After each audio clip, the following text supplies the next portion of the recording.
Ladies and gentlemen, a fond welcome back to Gothic. So, as I left the video off last time, we are going to take this opportunity to go to teleport to the former dwellings of the Magicians of Fire in order to conquer the old camp from within. But before we do that, I've got loads of learning points yet to spend, and I'm going to spend these on as much mana as I can get. I'm seeking. Oh! Well, oh. Oh. Oh. I thought you could teach mana. Fuck! Will these guys still be pissed at me? Nope. Alright, well. Greeting. I'm taking advantage of that.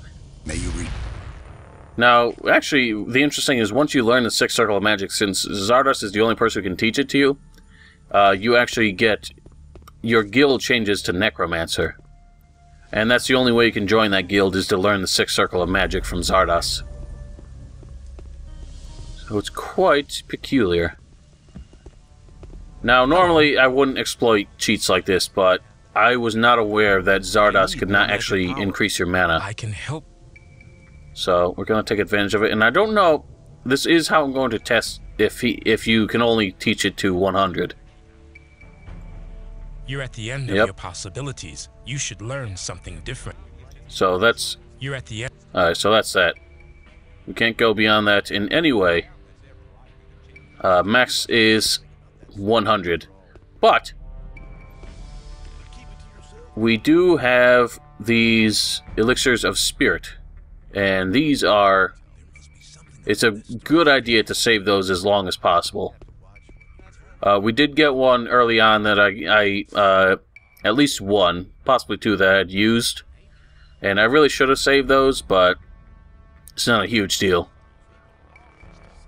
But it does go a long way towards helping us deal with a lot of fools later on. Make sure we have enough mana to keep up with them. But the first thing we need to do now is to teleport to the old camp and really raise some hell. Hey, you! What are you doing here? Scoot! I knew that somebody would try to get at us through the pentagram. But, unlike that traitorous Smith, Stone, we don't need you anymore. Guards, come here! Where is Stone? Behind bars. But you've no business in there. Shut up! We're talking here. Get him, guys, and slice him up. Fuck! What? Run! What do you intend to do? Bloody hell! I knew this would happen. All right. What's happening here? Oh, shut up, all you. So what's happening here is a glitch, unfortunately. What have you been doing in there? Shut up! I'm trying to talk here.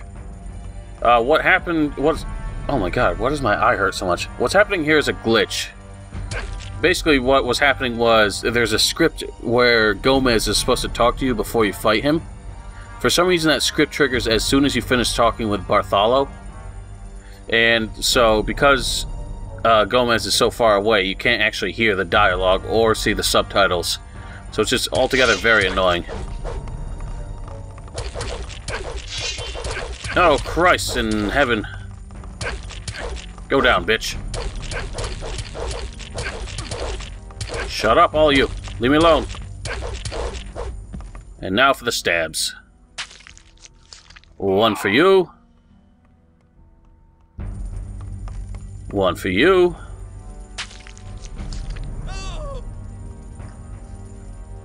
A nice big one for you, you pompous son of a bitch. And last... oh, no you don't. You thought you could get away.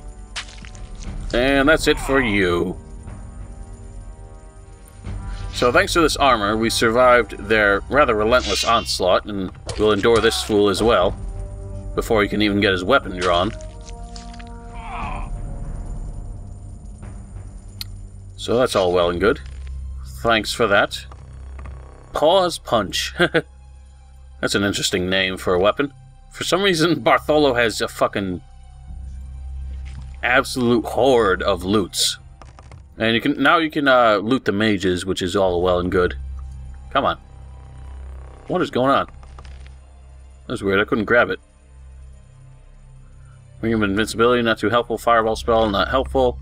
It would be nice if one of these actually dropped. One of these guys actually dropped the the fire rain rune. But that would be asking too much, I suppose. I know there's a guy with a crossbow down there. Or there was at some point.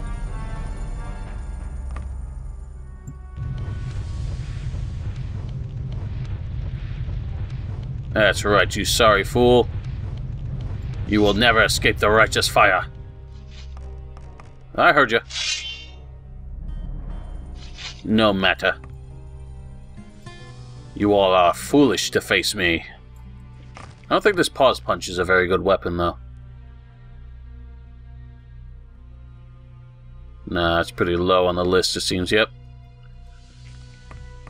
Scar's sword is basically the best one-handed weapon you're gonna get in the game.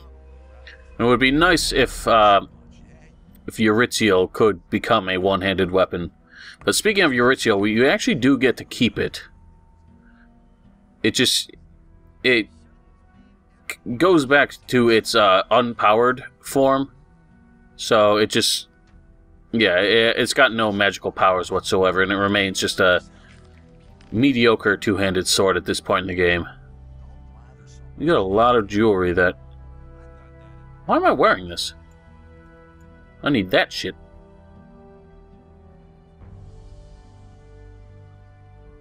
Alright, so let us continue to eradicate this place. Now, I figure I'll address a couple more comments. It was interesting talking... I had asked in one of the earlier videos what people preferred. If they preferred the Sleeper's Temple as a final dungeon, or if they preferred the Hall of Eardirath in Gothic 2. And it was interesting. It seemed like a pretty even split. Generally, people preferred both of them. I mean, there were people who clearly preferred one over the other. A lot of people liked them both, and a lot of people... I mean, just in general, it seemed like, oh yeah, this is the spell you get from Eurytiel.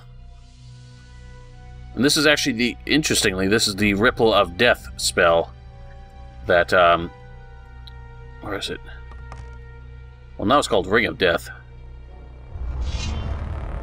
That's supposed to be the spell, what's his name?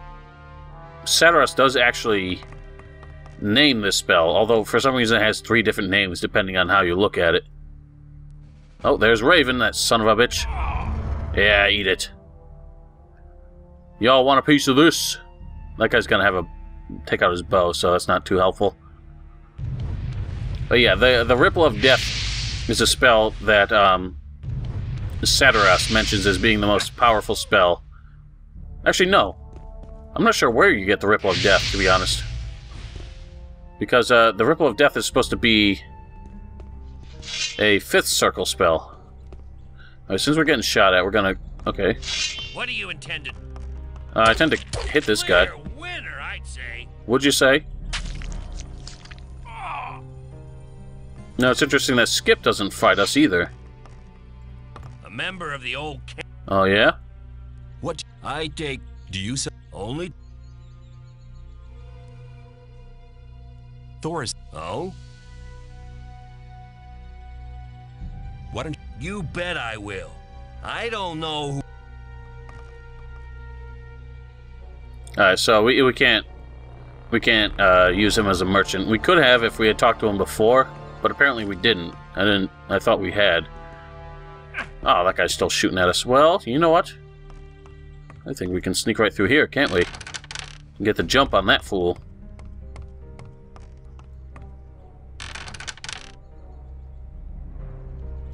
Let's see how you like this, you sorry son of a... uh-oh. Uh-oh. Killing.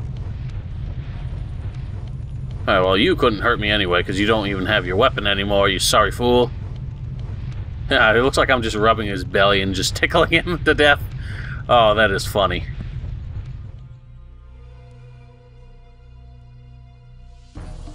Tickle, tickle! Tickle, tickle! Oh, shit. Still getting shot. Shut up. Alright, who's shooting me? Oh, you sorry sons of bitches. Okay, that really hurts, so I'm gonna fall back. Alright, we shall have to ponder a way to take care of them. Let's top ourselves off first. You know, I might be able to ripple of death some of them through, or wave of death some of them through the wall. Depending on how close I can get. I can definitely get in here. This ought to do it. Aren't you sorry, fools?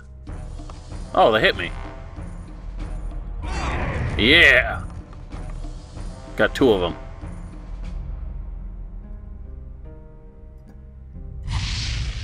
Put the... Oh, that didn't do anything. That's right. Killed him anyway.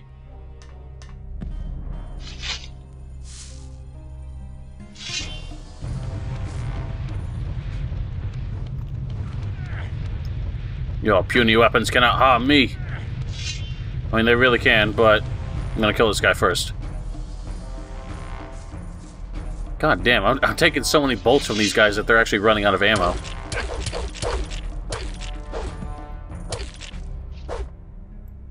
And eat it.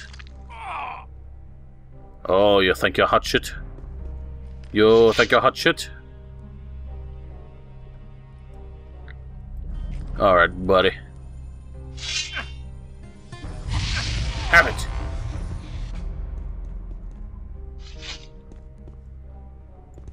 Alright, let us take care of these guys. Oh, this guy's got so many potions! That is awesome. He keeps his whole merchant inventory. Oh, my goodness. Oh, Raven. You hardly have anything. Raven's right. You have no right. Oh, well, look at you, you tough guy. And big stab. It's interesting that in Gothic 2, the NPCs, namely like guards, would actually raise the alarm and alert all of the guys in the area. But in this game, it doesn't really happen that way. I'm not sure they had the chops to write the script, write that kind of script right away.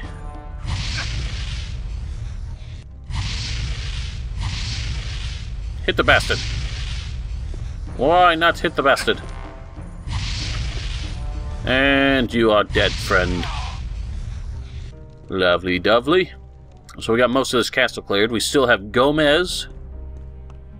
And, I think one more of his guards. I can't remember his name.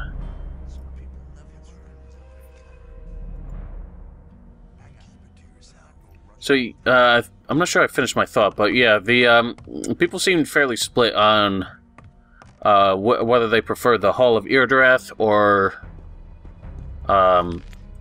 the Temple of the Sleeper. I can definitely see why you might prefer one over the other. The Hall of Irdarath was much more linear, but I feel like it kind of worked to its credit because they handled the atmosphere perfectly, and like I had talked about it to somebody, but basically the progression through it really built up the tension in the story and in the level itself.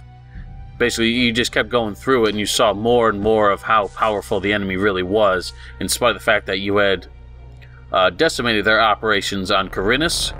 They still had so much left. They had so many soldiers. They still had a dragon and his entire brood, and so on and so forth. But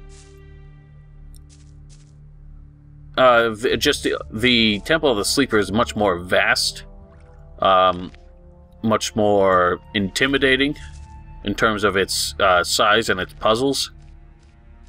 But Irdarath was in general just a hell of a lot creepier. Come here, you son of a bitch. Arto.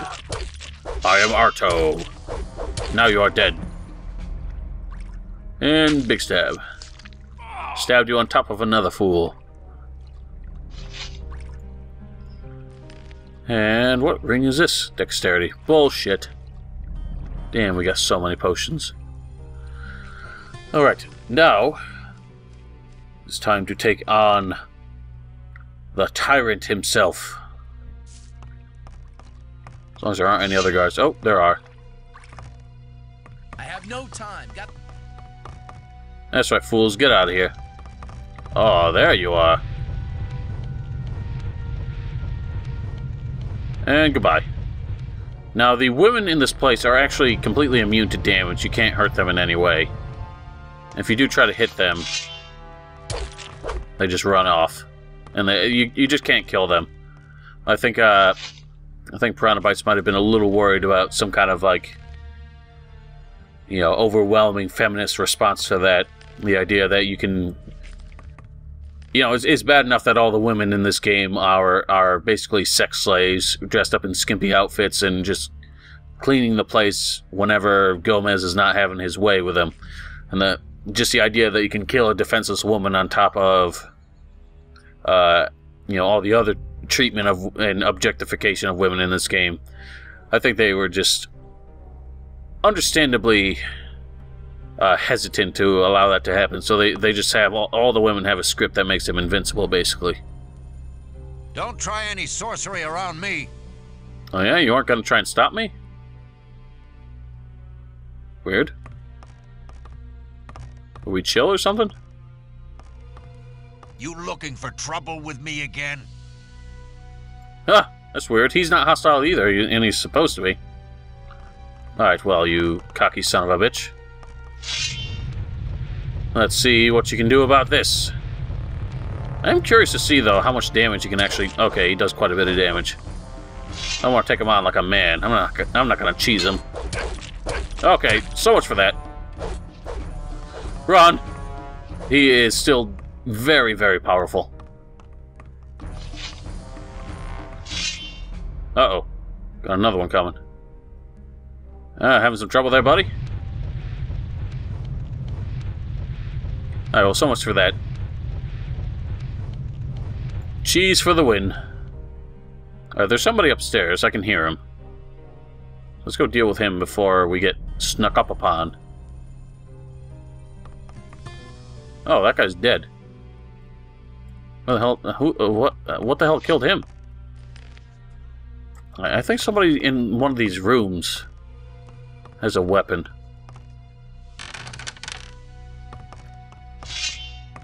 He's not in here.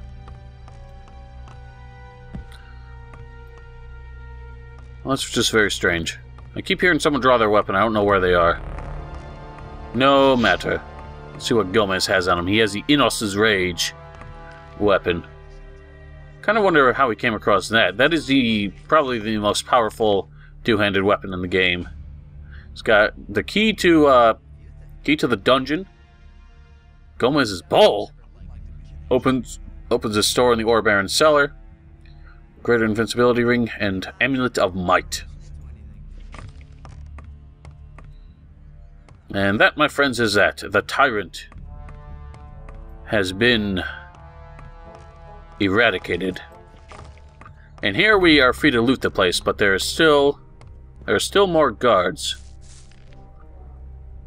So why don't we handle that really quick? Actually, before we even do that, we can do something that'll make us a little bit safer. So let us take care... You know, I could have just rested. I didn't need to use all those potions. No matter. But there is... Oh, Jesus. Calm your tits, sir. It is not you that I am after. Oh, here's the other dude. But, we got the key to the dungeons, so we can make our way down here, and we heard that... Oh, hello, buddy. We heard that Stone, the smith, was imprisoned for some reason. So perhaps we can make an arrangement with him, and he'll show his gratitude in some helpful way. I can never remember which one he's in. think it's this one. There he is. What do you want? You don't look like one of Gomez's henchmen.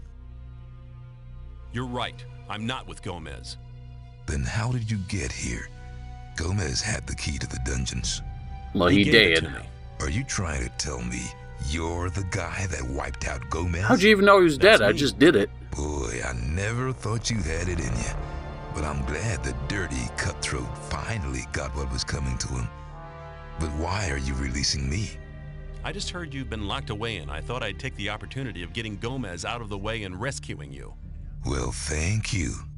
I'm much obliged to you. Come and see me at the smithy. We can talk there. Will do, buddy. I'll see ya. I wonder why this guy has such a, like, gravelly yet sensual voice. No matter.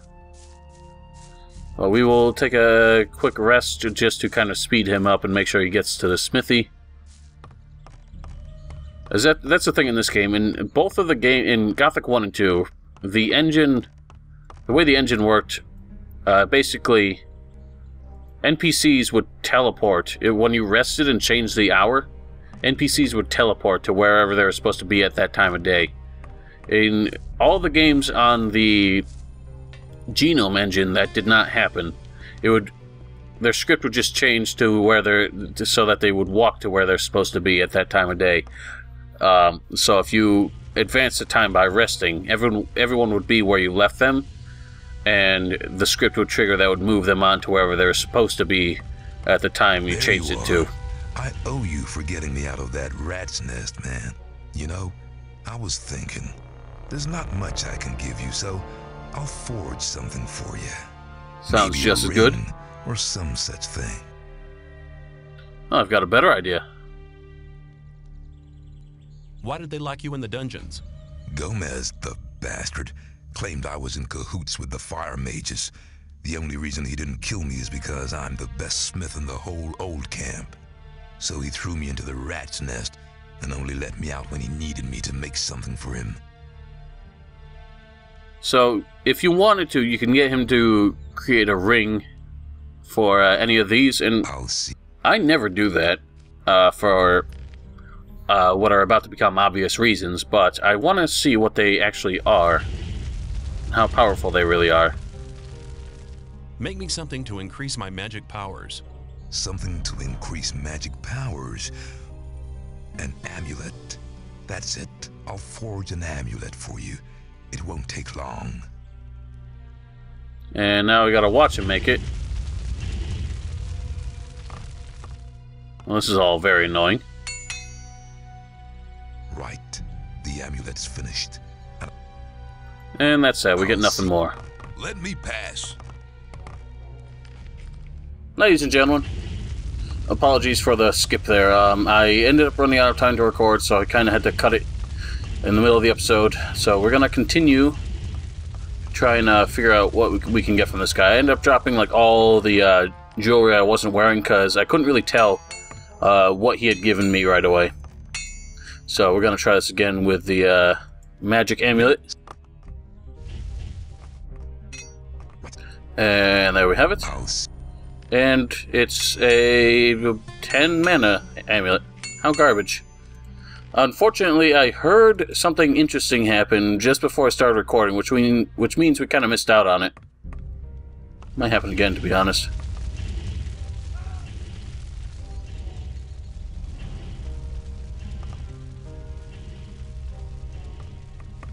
Let's see if we can witness it.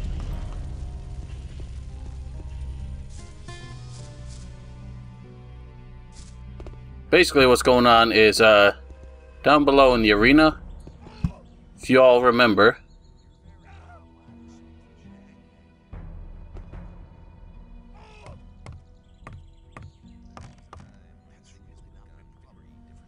yeah, if you all remember.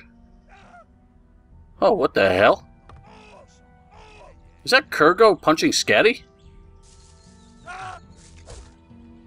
It is. Why is Kurgo helping out? I'm not even sure who Scatty is aiming at. Well, apparently Kurgo's on our side because Scatty has killed Kareem and Gorhan is here. Well, let me help you out with that. Don't try that again. So Kurgo's still a bro. I'll make sure you're all. Let me pass. Oh, shoo. Let. So Kurgo's still a bro. But Scatty, being an old camp member, is very hostile towards the members of the other camps, who unfortunately seem to have gotten trapped in here. So as we go along outside, we're actually going to see the guards and possibly even the shadows trying to kill all the gurus and novices around here as well, which is kind of funny. Same thing actually happens in Gothic 3 when you reach the endgame scenario, where well, when you reach the endgame scenario in Gothic 3, you can actually go back to all the towns and you'll see the orcs and Hashishans all of a sudden, as soon as you get there, all of a sudden are trying to kill each other. So it's kind of funny, because none of those scripts can trigger until you're close enough for the characters to spawn. And until they spawn, they obviously are not fighting each other, so I don't know, it's just kind of funny how they all wait until you show up before they decide to kill each other. I want you to forge me a protection ring? Alright, so let's see what we get out of this here ring.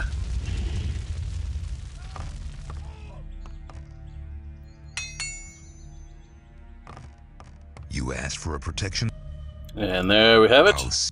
And this is Ring of Greater Invincibility, so we also already have one of those. Oh, excuse me. One of those.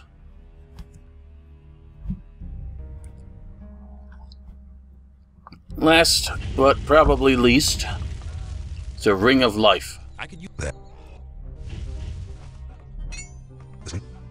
Let me. Shut your face. There's a ring of 20 hit points.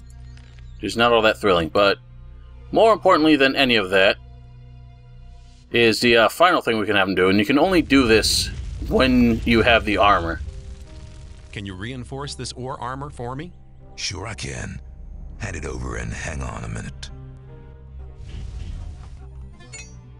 Here is the reinforced armor. We're quits now. Lovely, lovely, lovely. And now, its protection is around 10 points higher than it was before. Possibly the you know, I should have looked before and after. Let me do that. So we'll compare these back to back. So it's 95, 25, 40, 10. 95, 25, 40, 10. 95, 25, 40, 10. Can you... 95, 25, 40, 10. Versus 130, 45, 15. So just he only improves it by 5 points apiece, which is not bad at all. And now he has to go do a dance on the table.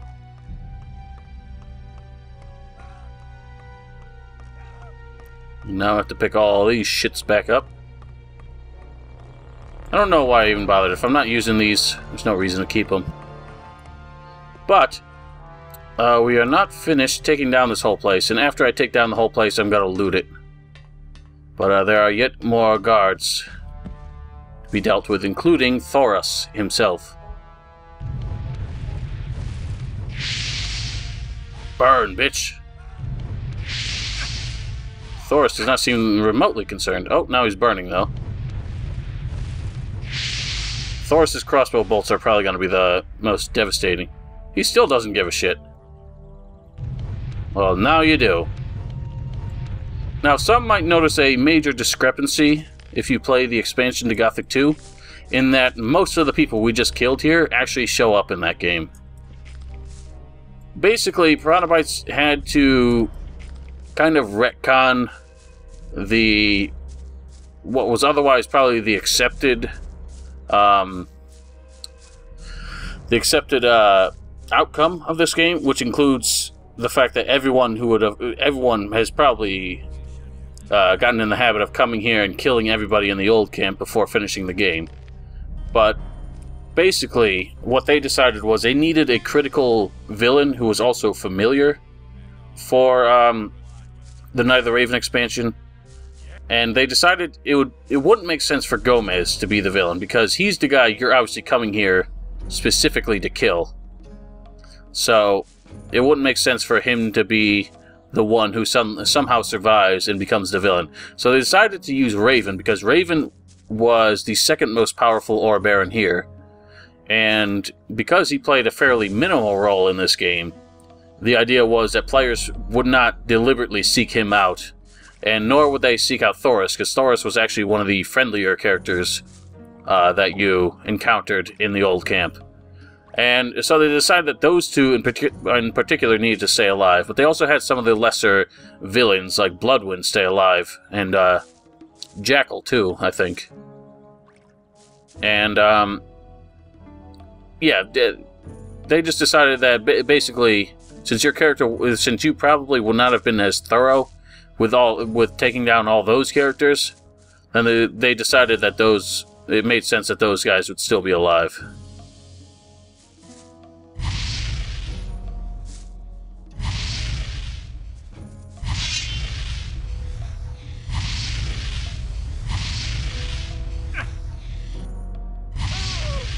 Ooh. Who's hitting me? Damn shadow getting in the way. Trying to kill this fool here. Fucking hell. And eat it. So the shadows and the diggers are all much too afraid of us to actually fight. So they're all gonna run away, and of course they're all gonna panic because they can't actually get out the door. Here's another dead guru. Now I'm going to leave most of them alive, because none of these guys have really bothered us. The only exception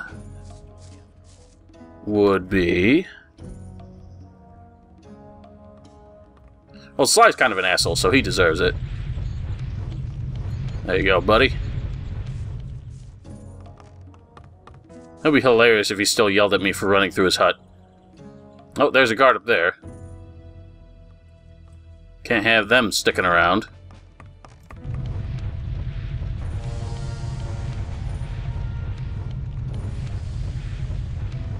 And there you have it.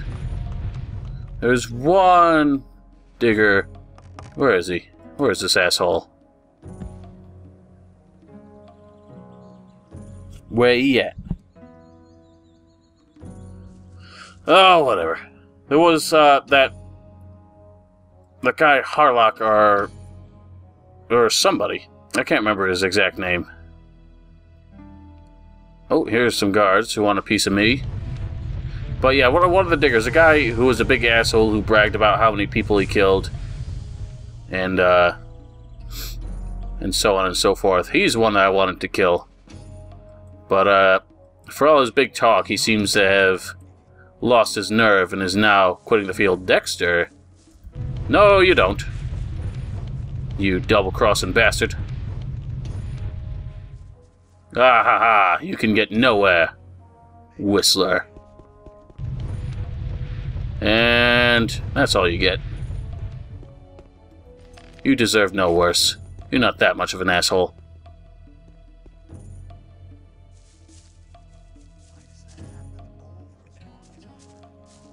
And... hey, you! I was gonna use that.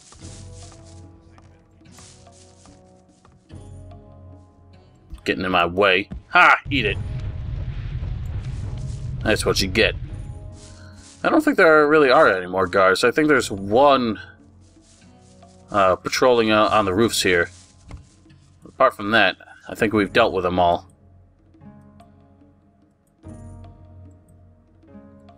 Yeah, there he is, the bastard. The filthy bastard. Oh, no you don't.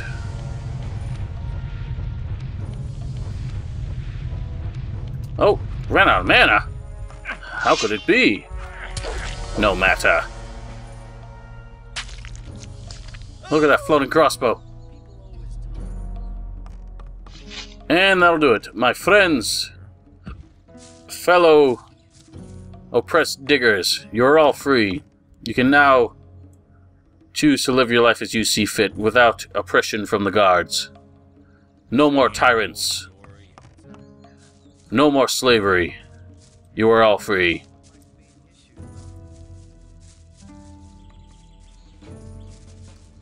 And ladies and gentlemen, that's it for the old camp. Now we can take the opportunity to go loot everything. I'm still curious where the hell Mud went. I never actually saw him again after that. No big deal. What up, Fingers? Now, while we're looting this place, I wanted to touch on one last comment, which was something I was actually really surprised to get. One of my viewers, I think he was watching my Gothic 3 series, unexpectedly asked if there was any way he could actually donate to me, like actual cash money, which I was really surprised. I didn't think... Alright, normally I would actually kind of like verbalize combinations here while I'm picking the lock spot. These aren't really that significant here. In fact, I'm probably not going to do this side. There's not really a whole lot of interest in any of these chests, but I'll check this room over here just to be certain of that. But yeah, I wasn't really expecting anybody to consider, you know, donating actual money to me, and I don't really understand why anyone would, to be honest. I know that a lot of channels I follow do kind of depend on donations, either just because they're individuals who don't make a whole lot of money, and if they wanted to keep doing what they do on YouTube, they would have to rely on donations to kind of cover the expenses. Otherwise, they would instead have to spend the time they spend on YouTube working instead. So I know people do that, and that's fair enough. Otherwise, other people will accept donations. Doesn't seem to be anything up here. Other people accept donations to contribute to their channel, specifically, as in people give them money to go towards either better equipment for recording, more games to cover, and so on and so forth. And it's kind of pertinent because a lot of the channels I watch lately have been talking about things like donations and programs like Patreon.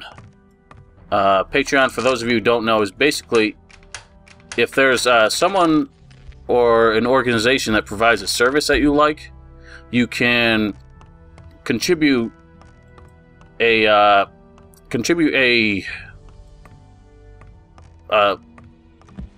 like a periodic donation to them. Either sometimes they do monthly contributions, meaning, you know, if you choose to donate like $5 a month, you can do that to, say, a YouTube channel, like a content creator that you enjoy, or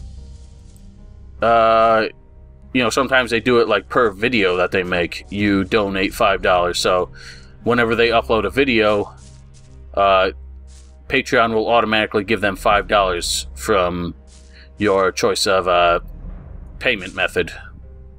Now, we did get a key for this door as well. I think we picked it up. We picked it up from one of the ore barons. I don't think it was Gomez.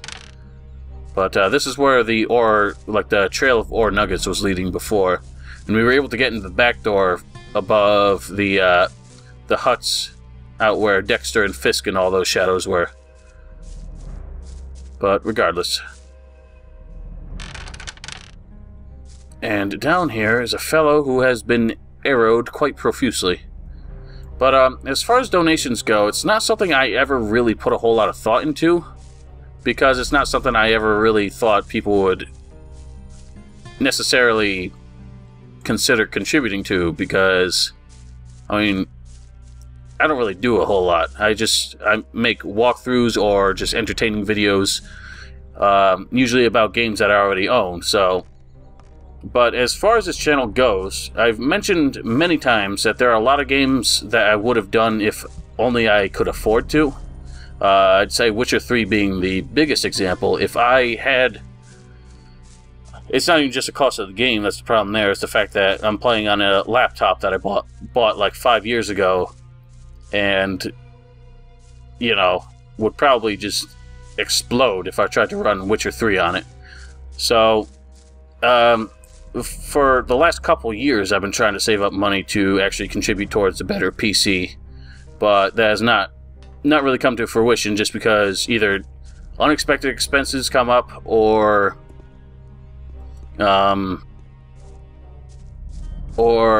you know, I just decided like I really should hang on to this money because I don't know, depending on how my job search goes, that money might need to go towards a car, and I don't want to have to. I don't want to drop like $1,500 on a really, really nice computer, only to not be able to get to work. You know, so that wouldn't really help me at all. Damn.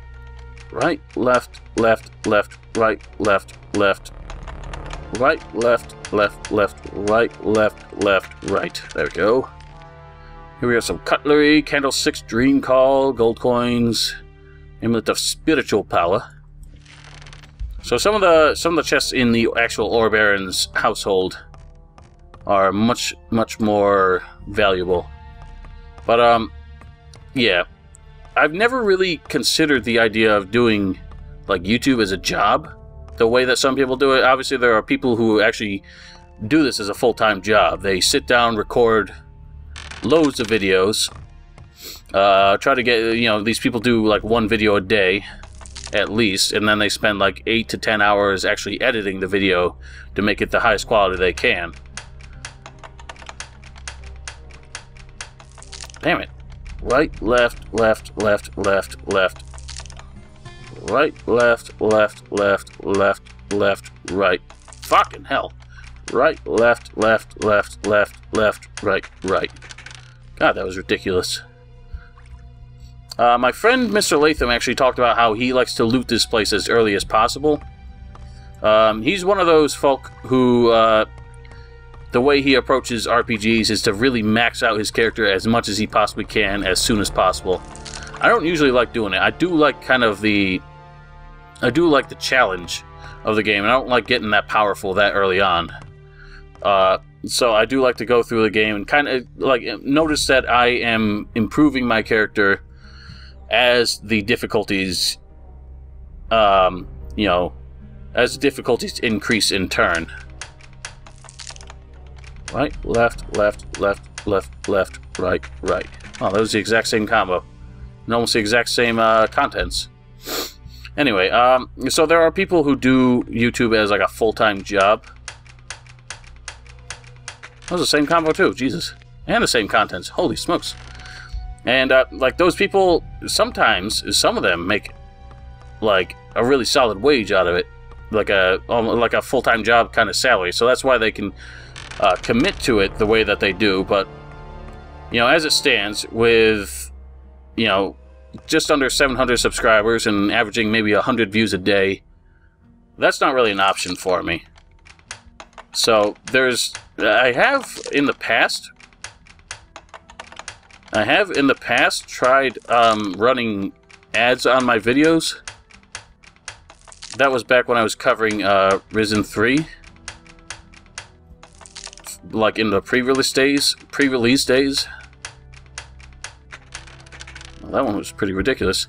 And like when my videos were getting like upwards of 10 to 20,000 views over the course of a few weeks. Oh, damn. Right, left, left, left.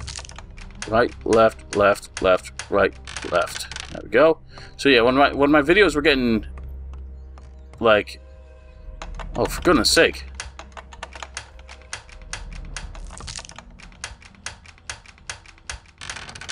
God, there's a lot of locked doors around here. I don't know why none of the keys work either. Alright. I'm gonna have to kind of speed run this, because this is getting a little tedious. But, yeah, when I was, like, covering Risen 3 before release, I didn't do any, like, pre-roll ads, none of the, like, video ads, but I did do, like, ad banners. On a video that got, like, 10,000 views, let's say, I would earn about $1. So, there was no way that running ads would be profitable for me. And not just profitable, it wouldn't even pay back any of the investment I've made into this hobby, really. And here, in this place, we can get huge stacks of gold that really just don't amount to anything. Because gold has no value inside the colony, or is the currency. But, yeah.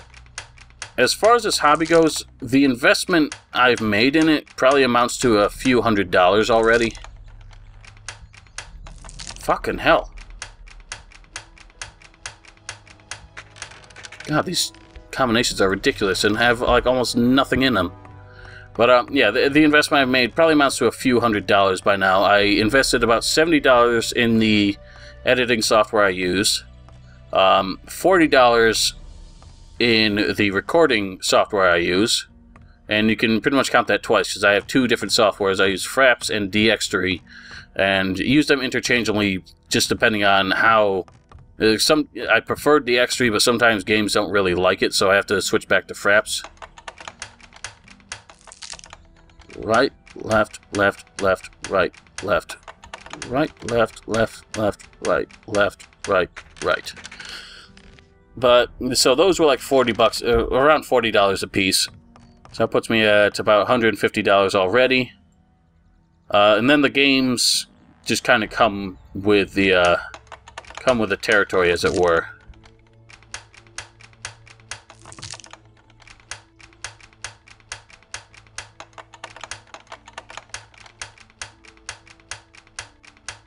Fucking hell. Ah, I'm totally losing my train of thought here. Fuck! God, these are absurd. And these are all just garbage. Like, why am I wasting my time with all this? This is definitely stuff that you can make use of early on in the game, but honestly, most of it has no practical purpose. And it would be hard to find enough merchants with enough money to actually buy all this.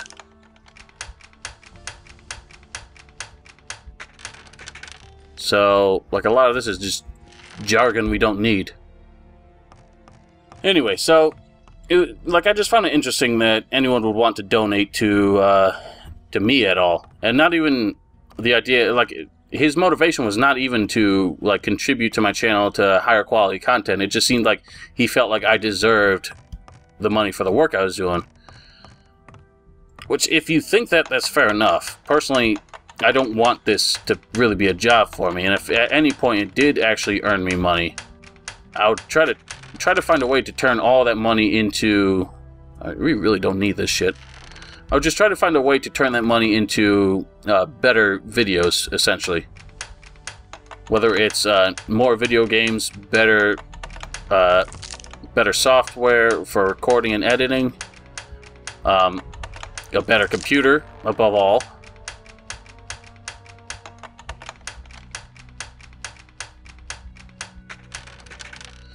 But, yeah, I mean, I just... The idea that I take money for doing this is just very strange and kind of off-putting to me. I'm not really sold on the idea, and I certainly would not be comfortable really asking for it.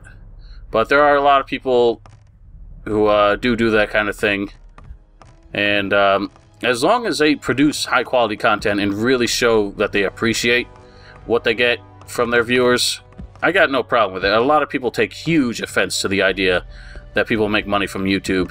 I think it's a little ridiculous that, you know, some people are so vehemently opposed to it. I think there are people in this world who make gratuitous amounts of money for, you know, a lot less work and a lot less credit. So, but as far as... You know, I always kind of forget that the top of this castle is actually open like that. Kind of strange. You would think they would actually fix that up, because you don't want all this rainwater ruining the floors of your ore-barren palace. But, yeah, as far as, like, earning money from YouTube goes, I've got no problem with it, because the way I see it, the people paying you are either viewers who enjoy your content, or Google, who is making their money off of the ads that they run on your video. And so the bottom line is anyone who's paying money into the pockets of these YouTubers knows full well what they're doing and where their money is going, and they really have no problem with it because they're getting something out of it. So, you know, I just think it's ridiculous that people sort of criticize how other people earn their money, because as long as there's a market for it, there's nothing really wrong with it, you know?